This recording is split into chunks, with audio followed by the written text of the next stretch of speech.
তুমি বলবা হুজুর 3 বছর ওর সাথে আমি প্রেম করছি, বিশ্বাস করেন ও সবসময় বোরকা পরে, আমার সাথে ছাড়া আর পৃথিবীর কারোর সাথে গত 3 বছরে আমি কোনোদিন দেখি নাই কথা বলতে।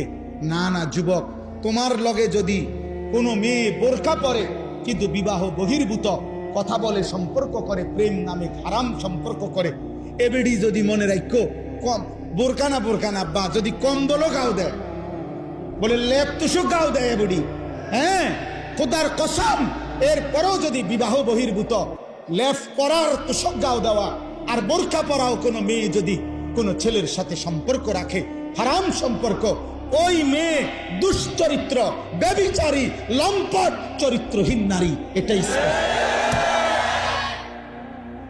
হ্যাঁ, ও 2 নম্বর বোরকাওয়ালি, ও 6 নম্বর বোরকাওয়ালি। আপনি বোরকার দোষ দিবেন? জি না, বোরকার দোষ দিবেন কেন? বোরকার কোনো দোষ নাই, বোরকার কোনো দোষ নাই।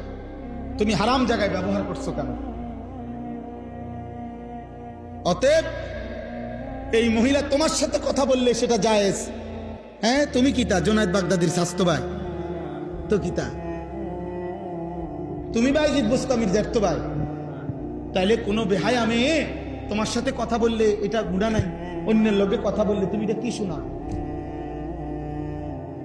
দয়া করো, আমি এর চাইতে বেশি আর বলতে পারলাম না। আমি স্পষ্ট বললাম, তোমরা কিশোর যুবক নওজোয়ান আল্লাহর দিকে ফিরো, আল্লাহর দিকে ফিরো, আল্লাহর দিকে ফিরো।